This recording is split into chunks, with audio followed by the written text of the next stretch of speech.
브렉시트에 대해서 알려드리겠습니다. 일단 브렉시트가 뭘까요, 여러분? 영국에서요, 여기가 영국인데 런던이죠. 영국에서 일어난 일인데, 영국이 이제 EU에 가입이 되어 있잖아요. 유러피안 유니언에 가입이 되어 있는데, 이 유러피안 유니언에서 탈퇴를 이제 한다는 거죠.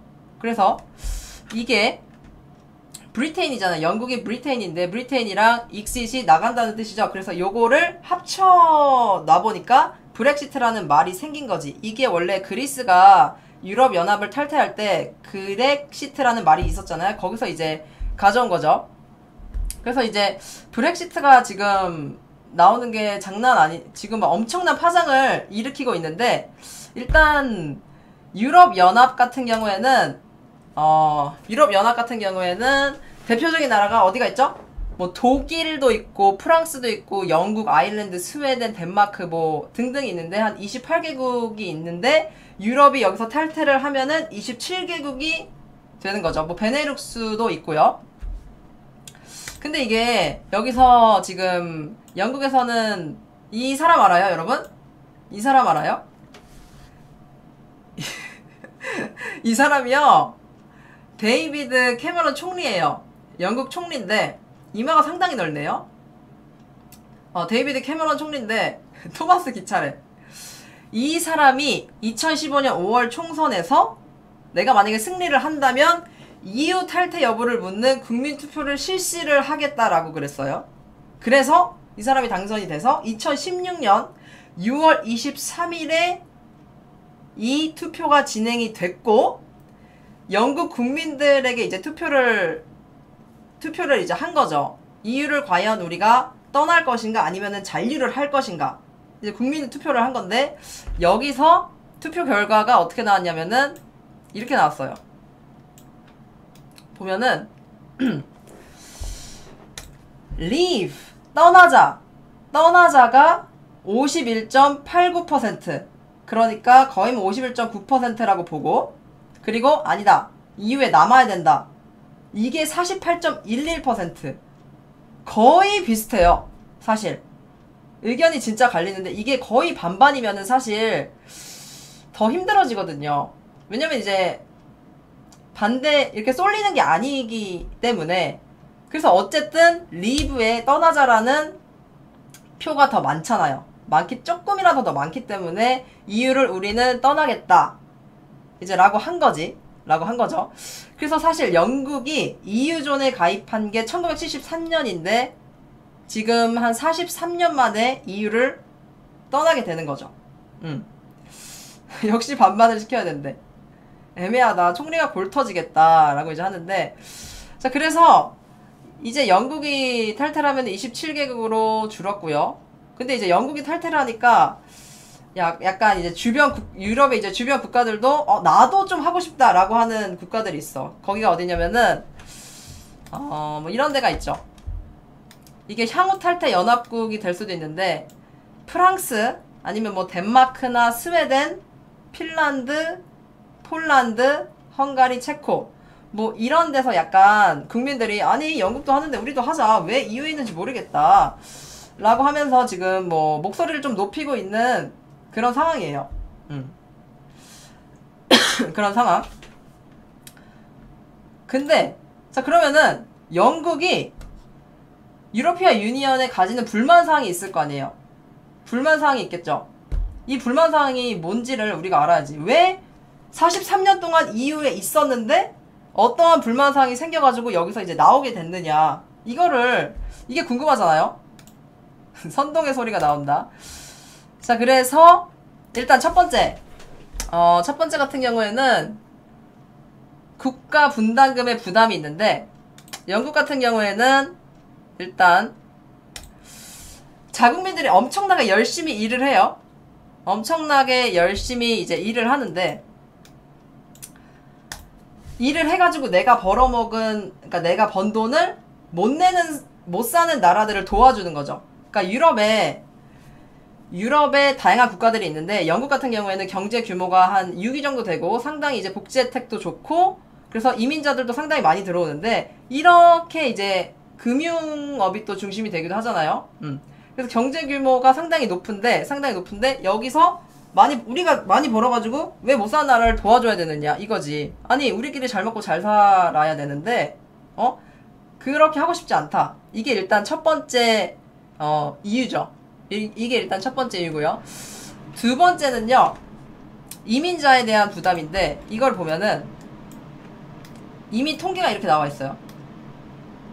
이미 통계가 이렇게 나와 있는데, 일단 독일이 가장 많긴 해요. 이민자가. 유럽에서 독일이 이민자가 가장 많은데, 그 다음에 2위가 영국이에요. 2위가 영국. 그래서 이것도 사실 되게 못마땅한 거죠.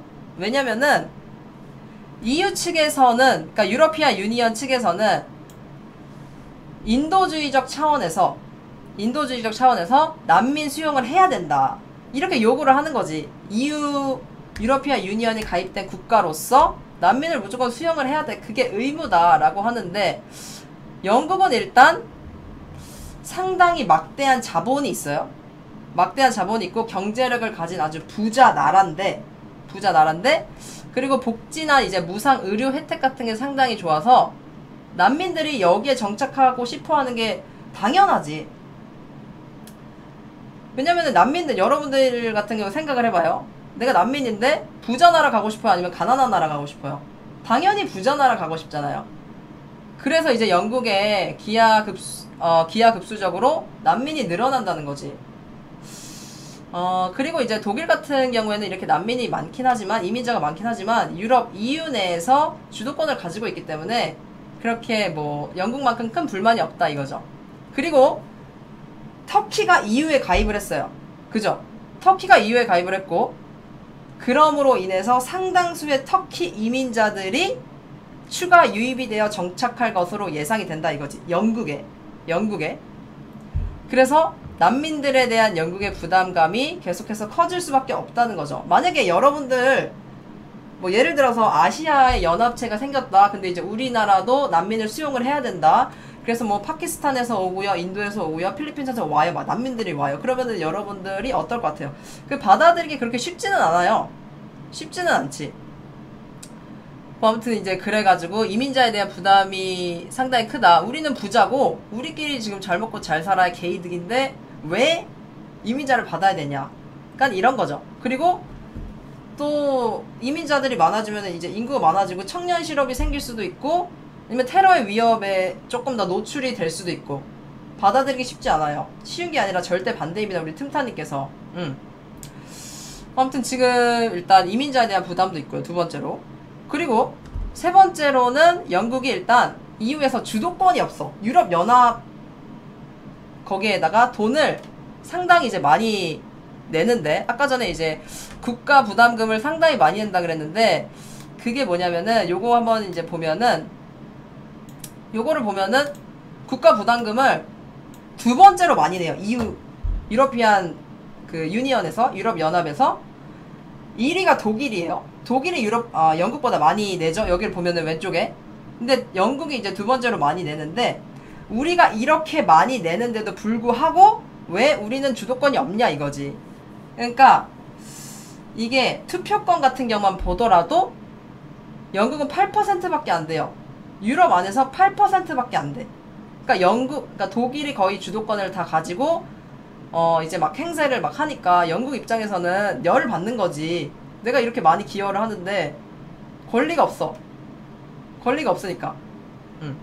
자, 그리고 이제 여기 보면은 이렇게 위로 나와 있는 게 이제 기여를 하는 거고, 이 밑으로 이렇게 빠져 있는 게 유럽연합에서 이제 도움을 받는 거예요. 근데 폴란드가 가장 도움을 많이 받고 있네요. 폴란드랑 뭐 루마니아 뭐 이쪽이 좀 경제적으로는 좀 이렇게 힘들죠. 힘들죠. 이런 상황인데 이런 상황이 있고, 그리고 이제 영국 법률이랑 EU 법률이랑 충돌이 되는 그런 점도 있어요. 이게 뭐냐면, 유럽연합회, 여러분들 그거 아시죠? 유럽 여행 같은 데 가면은 막 4-5시밖에 안 됐는데 건물들이 막 닫아있고 되게 조용하고 막 일 안 하고 막 그런 데 있잖아요. 그래서 EU 연합에서는 너네 일하는 시간 줄여야 된다. 영국아, 야, 니네 일 너무 많이 해. 일하는 시간 좀 줄여. 법으로 좀 만들어야 돼. 근데 영국 같은 경우에는 금융업의 비중이 높은 그런 나라거든요. 그렇기 때문에 근무 시간에 칼출근, 칼텍은 이렇게 맞추기가 힘들어요. 그러니까 EU랑 여기에서 또 충돌이 일어나는 거지. 왜 우리나라 법을 내 맘대로 못 바꾸냐? 왜 니네가 와가지고 왜 간섭을 하느냐? 이런 거죠. 그렇죠. 세계 금융의 중심지 중 하나가 런던이죠. 런던 맞죠? 그리고 또 한 가지 이유는 EU에서는요, 유럽연합기구 밖의 국가와의 교역을 제한을 해요. 그러니까 예를 들어서 이게 뭐냐면은 중국과의 금융거래를 영국이 상당히 이제 비전이 있다라고 보고 있는데 유럽연합에서는 이런 거를 상당히 제지를 하는 거지. 그러니까 영국의 입장에서는 짜증나는 거죠. 짜증나는 거지. 그래서 뭐 이렇게 뭐 다양한 이유들이 있어요. 유럽연합을 탈퇴하고자 하는 이렇게 다양한 이유들이 있는데, 그러면 브렉시트가 꼭 좋은 것일까? 이거죠. 브렉시트가 꼭 좋으면은 당연히 그냥 나가면 되는데, 이걸 보면은 여기서 EU에 남아야 된다가 잔류파고요. EU를 탈퇴를 해야 된다, 영국이. 이게 탈퇴파고 EU 잔류파예요. 근데 일단 보면은 인물들을 보면은 뭐 조지 오즈번 재무장관은 잔류파, 그리고 제러미 코번의 노동당수, 뭐 버락 오바마 미국 대통령 잔류파예요. 미국 대통령은 남아야 된다는 거죠. 여기 남아야 된다. 그리고 베네딕트 컴버배치 배우, 이 배우 셜록 홈즈에 나왔던 그 배우 같은데? 맞죠? 인물이 맞는데? 셜록 맞지? 셜록. 그러니까 이 사람들의 의견은 뭐냐면, 서비스 수지가 약화가 되고 자본 이탈이 된다. 왜냐면 이제 영국 경제가 이거를 만약에 브렉시트를 하면은 거기에 영국 경제가 이제 불안정해지기 때문에 거기에 투자했던 투자금들이 이제 나갈 거 아니에요. 외국인들이 돈을 뺄 거 아니야. 그러면 이제 자본 이탈이 되죠. 그러면 경제가 위축이 되는 거예요. 그리고 영국 경제가 불안정해지기 때문에 파운드화가 약세가 되죠. 파운드를 아무도 안 사니까 파운드가 그 가치가 떨어지게 돼요. 가치가 떨어지게 되니까 파운드화가 이제 약해지면 물가가 또 급등을 한다. 이런 부분에 있어서 반대를 한다는 거죠. 브렉시트를 반대를 한다. 그리고 이제 EU 탈퇴파는 제가 말씀드렸다시피 방금 뭐 EU 예산 분담금을 절약을 해서 내수 경기를 살릴 수도 있고요. 아니면 EU 이민자 유입을 제한을 하는 거, 아니면 각종 EU 규제 완화, 뭐 이런 게 있죠. 올레님께서 아베가 제일 빡침이다라고 하는데 그거 잠시 후에 나옵니다. 그거 잠시 후에 나와요. 그래서 뭐 반대파의 이유도 있고, 아니면 이거를 밀고 붙여가는 사람들의 또 나름대로 이유가 있어요. 그래서 어느 것이 더 이제 이득이느냐, 이거를 보는 건데, 보면은 이런 게 있고, 그리고 브렉시트가 세계에 미치는 영향이 있을 거잖아요. 그리고 그거와 영국 내에서 일어나는 후폭풍, 이런 것들 보면은 일단 영국인들 반응 어떨 것 같아요? 만약에 여러분 우리나라에서 이런 일이 일어났다, 그럼 어떨 것 같아요? 우리나라 일단 영국인들 반응은 일본 EU가 마음에 안 들긴 했지. 솔직히 EU가 뭐 해주는 것도 없고 뭐 좀 손해가 많은 것 같으니까 마음에 안 들긴 했지만, 우리 브렉시트 했어? 이거 진짜 괜찮은 거야? 야, 이거 레알 괜찮은 거야? 약간 이런 느낌이 가진 사람들이 많고, 일단 투표는 했는데, 그리고 젊은 영국인은 약간 이런 생각을 한대요. 와, 우리는 EU 혜택 누리지 말라고 하는 거냐? 아저씨들, 아줌마들, 할아버지들, 할머니들, 님들은 막 그런 혜택 다 이제 누려놓고 우리만 이제 개고생하는 거 아니냐? 이러면서 세대 간의 갈등이 격화가 되는 거죠. 세대 간의 갈등이 격화되는 그런 상황이라고 해요. 그리고 제일 불쌍한 거는 영국의 재무장관님. 왜냐면 이제 임기가 되게 많이 남았는데 갑자기 이 일이 터져가지고 매일 야근해야 됩니다. 이분 매일 야근해야 돼요. 어쩔 수 없어요. 자, 그리고 독일의 반응. 독일은 어떨까요? 독일 같은 경우에는 약간 반응이 이래요. 독일이 유럽에서 가장 뭐 짱이고, 뭐 유럽연합회에서 뭐 거의 대빵이잖아요. 대빵이니까 약간 이래. 야, 영국, 조직을 배반한 자에게는 자비란 없다. 나가라. 나갈 거면 빨리 나가라.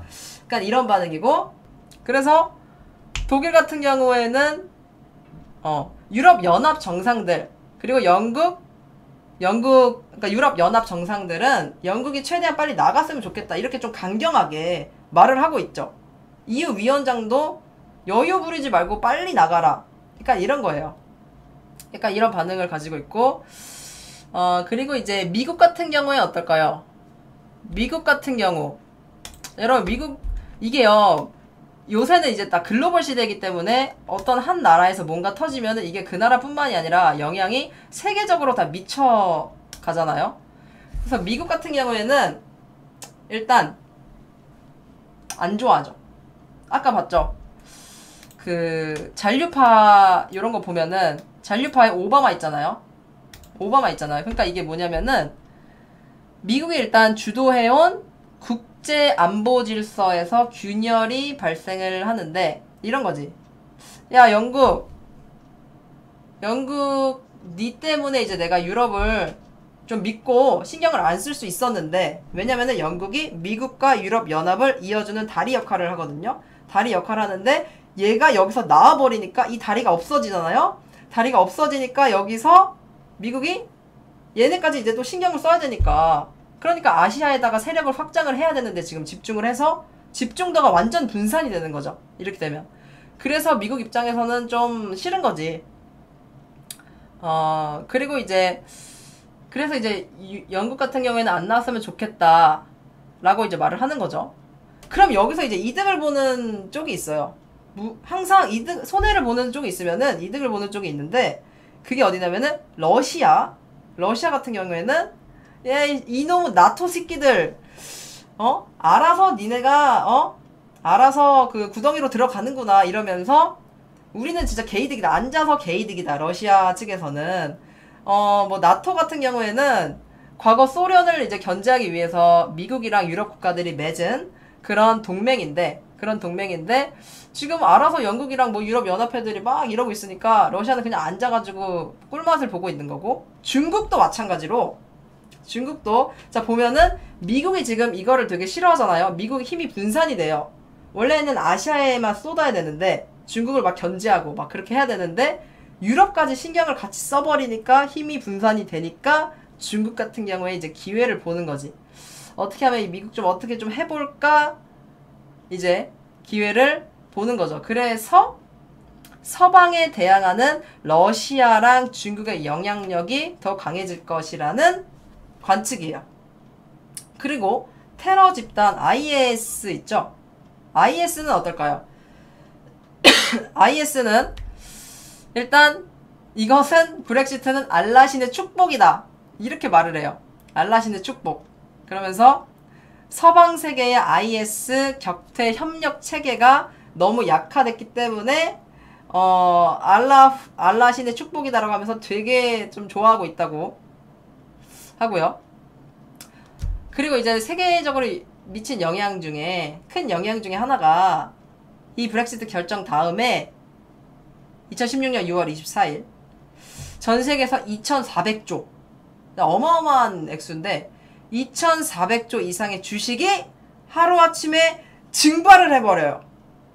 증발하는 현상이 벌어지면서 전 세계 주식이 폭락을 해버려요. 2,400조의 주식이 증발하면서 폭락을. 장난 아니죠? 이 정도예요. 날아갔습니다. 그냥 날아갔어요.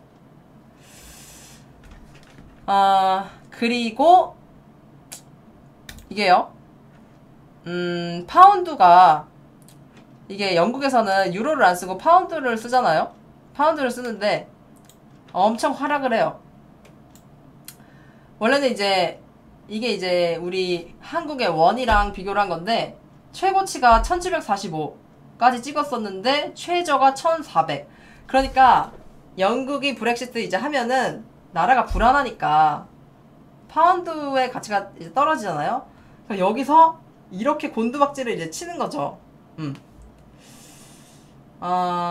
미국이 쪼그라지는 거는 시간 문제다. 또 막 이런 식의 이제 파운드가 상당히 떨어졌고 그 대신 뭐가 올라갈까? 여러분 아까 전에 이제 일본 얘기했는데 파운드랑 유로가 이제 떨어지면은 상대적으로 엔화가, 그렇지, 엔화가 올라가는데 엔화 가치가 상승해요. 엔고 현상으로 일본 경제랑 정치 상황이 완전 악화가 되는데, 근데 이제 아베 같은 경우에는 고배를 마십니다. 아베가 4년 동안 엔저 하려고 완전 개거품 물고서 엄청 노력했는데 4시간 만에 엔화를 올려놔요. 다시 아베 겁나 열받아요. 아베 완전 열받죠. 그리고 일본 사람들 겁나 욕합니다. 야 아베, 야 너 4년 동안 완전 고생했는데 뭐냐, 우리, 야 뭐냐고 이거 4년 동안 4년 동안 내린 엔화를 4시간 만에 올려놨다. 이게 너무 슬프죠. 그러니까 엔화 가치가 이제 엔고가 이제 되니까, 그러니까 사람들이 이렇게 생각하는 거지. 엔화 같은 경우에는 안전하다. 그래서 사람들이 막 사면은 이게 엔화가 올라가잖아요. 수요가 많으니까 엔화가 올라간단 말이에요. 그래가지고 엔고 현상이 지금 심화가 되고 있고, 이게 보면은 엔화 같은 경우에는 보세요. 이렇게 올라갔고요. 파운드랑 비교를 하면은 파운드 같은 게 이렇게 내려갔는데, 파운드 같은 경우에는 저렇게 내려갔는데, 지금 같은 경우는 엔화 같은 경우에는 좀 올라갔거든요. 그렇기 때문에 지금 일본은 큰일 났습니다. 그리고 이제 한국 같은 경우에는 일본이 제품이 비싸지잖아요. 제품 비싸지면은 상대적으로 우리 제품들이 싸지고 품질도 좋고 하니까 이쪽이랑 비교를 하면은 저렴한 우리의 상품이 좀 수출해서 이득을 볼 수가 있다. 일본과 경쟁을 했을 때, 이때만 이제 뭐 자동차나 철강, 반도체 뭐 요런 것들 분야에서 가격 경쟁력이 상당히 높아지기 때문에 상당히 이제 좋죠. 그렇지만 파운드화 및 유로가 약세로 인해서 유럽이 자체로 수출을 좀 덜 할 수가 있잖아요. 우리한테 수출을 덜 할 수가 있기 때문에 수출을 우리가 하는 거 감소 가능성이 있어요. 그렇기 때문에 수출 전선에서 그렇게 사실 크게 좋지는 않다. 결과적으로 일본이랑 이렇게 할 때는 좋지만은 유럽이 이제 좀 덜 사니까 결과적으로는 그렇게 좋지가 않다는 거죠. 그러니까 이게 브렉시트가 되면은 영국이 불안정하기 때문에 안전자산을 선호하게 되는데, 그게 엔화가 있고요. 그리고 이제 금이 있어. 금이 있어가지고 금값이 엄청 올라요. 안전자산에 투자를 해야 되니까, 지금 세계가 불안정하니까 안전자산에 투자를 해야 되니까. 오늘 컨셉 주식 아니고요. 주식 아니고 그냥 그래프만 보여드리는 거예요. 스위스 프랑도 있죠. 스위스 프랑도 있죠. 그래서 이렇게 보시면은 금값 같은 경우에도 상당히 올랐죠. 상당히 올랐고요.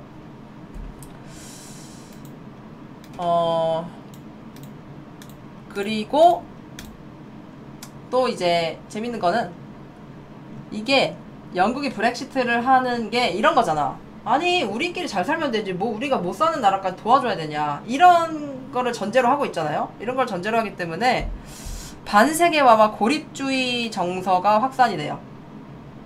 금사라는 건 거야. 제가 뭐 이렇게 추천을 드리는 건 아니고요. 일단 뭐 그렇다라는 거죠. 그래서 이 사람 있잖아요. 여러분 이 사람 누구죠? 이 사람 누구예요? 자, 가운데 손가락 아니고 두 번째 손가락이에요. 두 번째 손가락. 이 사람이 이제 미국의 트럼프잖아요. 지금 뭐 대선하고 있는 트럼프. 이 트럼프가 뭐 이런 말을 하죠. 뭐 영국을 봐라. 다 같이 잘 사는 지구촌 다 개뻥이고요. 우리끼리 잘 살아야 된다. 잘 사는 사람끼리 일단 우리끼리 잘 먹고 잘 살아야 된다. 이런 거죠. 그러니까 브렉시트가, 그러니까 트럼프라는 사람은 좀 보수적이고 고립주의적 정책 방향을 가지고 있었는데, 이 브렉시트가 나오면서 여기다 이제 힘을 실어주는 거지. 트럼프의 정책 방향에다가 이 브렉시트가 힘을 실어주는 거죠. 금수저 아저씨다. 트럼프답다. 뭐 이제 그런 게 있고, 그리고 이제 브렉시트 지지자 같은 경우에는 이제 난민 받기 싫고, 우리 그렇게 많은 돈 유럽에다가 바치기 싫고 하니까 그걸로 그냥 우리나라 살리면 된다. 뭐 이런 거고. 그리고 이제 미국의 텍사스주 아시죠, 여러분?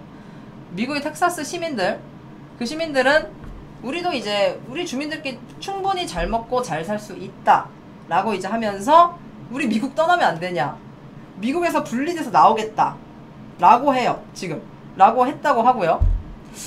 텍사스의 독립주의자들 그리고 주지사에게 미 연방 탈퇴 주민 투표를 공식 제안합니다.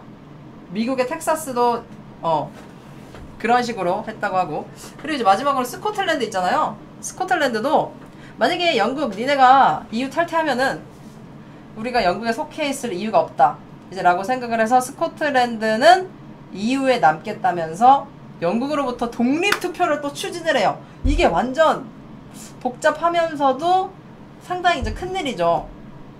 영국 같은 경우에는 지금 스코틀랜드 독립한다 그러지, 지금 브렉시트 지금 해결해야 되지. 상당히 바빠요. 우리 마음의 초원님께서 그러다 전쟁 나고요, 난민 발생하고요, 끔찍하게 되고요, 잘못된 선택이다. 그럴 수도 있죠. 정말 복잡하네. 원래 이게 정치와 경제와 모든 것이 다 연관이 돼 있잖아. 근데 이게 또 재밌으면서도 복잡하죠. 그래서 사실 브렉시트의 최악의 시나리오가 뭐가 있을까요? 웨일즈도 독립할 수도 있다던데요. 나무만 보고 숲을 못 보는 것 같다. 인직님 어서와요. 자, 여기서 만약에 이제 브렉시트가 완벽하게 됐을 때 최악의 시나리오 첫 번째, 영국이 이제 선동을 해가지고 다른 유럽 국가들이 떼지어서 유럽 연합을 탈퇴를 할 수가 있다. 그러면 정말 아수라장이 될 수 있거든요. 그렇지, 찰리님. 최악은 EU 붕괴인데요, 예정된 수순이에요 라고 하시네요. 그리고 영국이 이제 세계 최고의 금융업을 자랑을 하는데, 일단 금융 쪽이 불안해질 수가 있고 그거에 따라서 경기가 엄청나게 침체될 수가 있다 라는 거. 그리고 세 번째는 이제 중국인데, 중국 같은 경우 중국이랑 미국이랑 이제 자국의 경기 상황을 해소하기 위해서 서로 이제 잘 되는 게 아니라 자기네들이 이제 바쁘니까 급하니까 그런 것들을 해소하기 위해서 자국을 우선시하는 보호무역을 실시를 할 수가 있다 라는 거. 그리고 이제 중국이랑 미국과 무역하는 나라들이 무역 수지가 급감을 할 수가 있다. 한국 수출의 50%는 어딘지 아세요? 한국 수출 비중의 50%는 중국이고요, 미국이고요, EU가 차지를 하고 있어요. 50%가. 근데 지금 막 아수라장 되면은 우리가 엄청 타격을 받을 수가 있다는 거죠. 그리고 다섯 번째, 경제가 불안정한 상황에서는 외국인 투자자들이 돈을 다 빼버릴 수가 있어요. 우리나라 같은 경우에도 브렉시트 일어난 다음에 돈 엄청 빼갔잖아요. 외국인들이 얼마나 빼갔는지 아세요? 브렉시트 3일 만에요, 외국인들이 4천억을 유출을 해갔어. 우리나라에서 4천억을.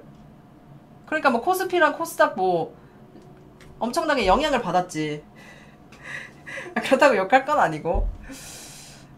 그리고 이제 마지막으로 소수의 경제 초강국을 제외하고 모든 나라가 경제가 성장하는데 되게 이제 둔화될 수가 있다. 뭐 아니면은 뭐 경제가 마이너스 성장을 할 수도 있고, 뭐 이런 최악의 시나리오들이 있고, 사실상 이게 벌어질 수 있는 일이죠. 국채 가격도 내려가고 주가도 바닥치고 뭐 난리가 나겠죠. 뭐 이렇게 예상을 하는데 그러면은 우리가 이것도 생각을 해봐야 되는데, 한국에 과연 미치는 영향, 지금까지는 이제 세계에 미치는 영향을 알아봤는데 한국에 미치는 영향 뭐가 있을까요, 여러분? 한국에 미치는 영향, 여기서는요, 일단 아까 전에 제가 방금 말씀을 드렸다시피 우리나라 일단 주식시장 있잖아요. 주식시장에 상당히 많은 외국 자본들이 몰려있는데, 그 외국인들이 일단 우리나라 주식시장에 투자하고 있는 외국인 자본이 빠져나갔잖아요. 영국계 투자 자금도 상당한데 그것을 비롯한 해외 투자 자본이 급격하게 빠져나가버려요. 빠져나가서, 그래서 이게 전 세계 금융시장이 상당히 불확실하게 될 거고요. 그러면은 투자 자금들은 어디로 쏠리게 될까요? 안전자산으로 쏠리게 되겠죠. 경제가 불안하니까. 뭐 금이나 엔화나 이런 게 있잖아요. 그래서 일반적으로는 우리나라로 유입되는 해외 투자 금액이 감소할 경우에 원화의 가치는 하락할 가능성이 높다 라고 보여지고요. 찰리님께서 다음 주부터 대공황 가능성 30%다. 에이, 대공황은 그게 쉽게 되는 게 아니잖아. 그리고 이제 두 번째 같은 경우에는요, 우리나라가 영국의 그 수출에서, 대영국의 수출에서 적용받고 있는 특혜 관세가 있는데, 그게 이제 폐지되는 시점이 오면은 수출 품목인 뭐 자동차나 제트유나 운송기계 부품 등이 영국 관세선을 통과를 할 때 일정 수준의 관세를 납부를 하게 돼요. 그러니까 그만큼 이제 손해를 보는 거지. 그럼 경쟁력이 이제 떨어지는 거잖아요. 그 경우에 영국 내에서 한국 제품들의 가격 수준이 상승을 하게 되니까, 그러니까 똑같은 제품이 있는데 뭐 질은 비슷한데 갑자기 우리나라 제품이 비싸졌어요. 그러면은 영국 사람들은 이거를 사지 우리나라 제품 안 살 거 아니에요. 그래서 다른 제품들에 비해서 가격 경쟁력을 상실할 수밖에 없다. FTA를 다시 협정을 해야 됩니다. 맞아, 다시 협정을 해야 되고요. 근데 유학생 같은 경우에 여러분 여기 혹시 유학생 계세요? 미소 짓고 있는 유학생 계신가요? 파운드 환율 낮아져가지고 학비, 만약에 이제 지금 원화랑 파운드 있는데 파운드가 지금 계속 떨어지고 있으면 완전 유학생 같은 경우에 아니면 여행객 같은 경우에 파운드가 이제 낮으니까 그걸로 이제 많이 살 수 있잖아. 유학 끝내고 왔습니다. 그래서 이제 뭐 득이죠. 학비랑 생활비 등을 절감할 수 있으니까 사실 이게 가장 우리들한테 직접적으로 와닿는 거죠. 여러분들 만약에 영국 여행을 간다, 유학을 간다 그러면은 지금 파운드 막 바꿔놓으면은 엄청 싸니까요. 계속 때려 떨어질 수도 있고. 그래서 여행을 가는 사람들은 지금 타이밍을 보고 있다고 합니다. 환율이 계속 고정 환율이 아니고 변동이 계속 심하기 때문에 언제 이거를 바꿔야지 득인지 이런 것들을 이제 보면서 뭐 생각을 하고 있고. 그래, 여행을 가야 된다 생각을 했다. 나도 생각은 했어. 못 가지만 뭐 이런 영향들이 있죠. 이런 영향들이 있고요. 그래서 결론적으로는 뭐 여러 가지가 있는데, 영국 경제 성장이 둔화가 될 경우에는 우리의 수입의 수요가, 그러니까 영국에서 수입을 하는 수요가 감소가 되잖아. 돈이 없으니까 어떻게 수입을 해? 감소가 되니까 우리 수출을 하는 것 또한, 수출을 하면은 어차피 안 사는데, 그러니까 기업들에게 상당히 부정적이고, 그리고 국제 금융시장의 불확실성이 증대가 되고요. 그리고 투자가 감소가 돼요. 그러니까 브렉시트의 부정적 영향이 다른 EU 국가들로 전이될 가능성이 상당히 농후하죠. 뭐 요 정도. 여기까지 이제 브렉시트에 대해서 알아봤고요.